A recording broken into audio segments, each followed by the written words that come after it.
Internet to me has done more harm than good to those that don't know how to use it. For 2 days, representatives of media houses, youth leaders and civil society organizations assimilated knowledge on digital rights. This was under the umbrella of the Digital Rights Advocacy Group Cameroon. The reason for a workshop like this is because it's a very timely topic, talking about internet shutdowns, talking about fake news, talking about hate speech online. And this is part of advocacy to ensure that people are aware about their digital rights so that they are not abusing others' digital rights, and they also know that they have rights which they need to advocate for, their rights to be respected and protected. It was realized that one of the reasons the government gave for shutting down the internet last year was because there was a lot of hate speech and fake news going out online.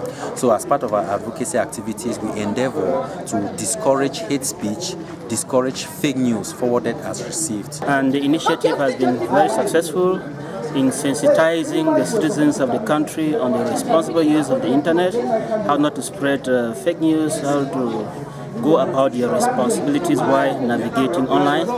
And then above all, it's also been a voice to the government that citizens have rights.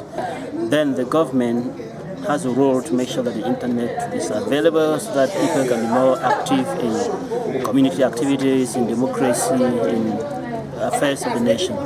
We are advocating for the right use of the internet. We are fighting against false news on and offline. Back home with the information I've gotten, it will help me to be more cautious when I'm using the internet, in the sense that perhaps I'm going to verify information before acting upon it, tell people about it such that they too can be able to carry out that change, because I know together we can make a change.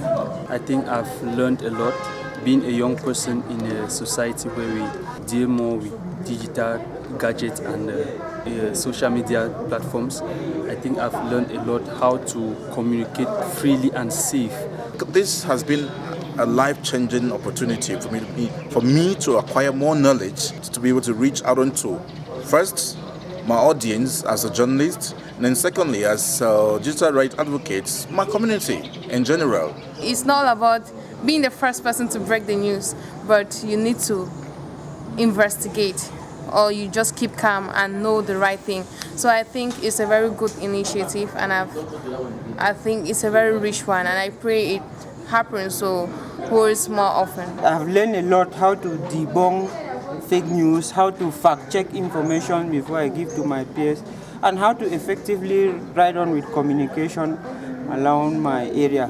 Communication that is verifiable, communication that is sincere, communication that is truthful, that can help to be a society. To be part of digital rights advocacy, you can relate with the following. Hashtag Savvy Your Digital Rights with no space. Then there's also hashtag Verify Before Sharing, that's for fake news.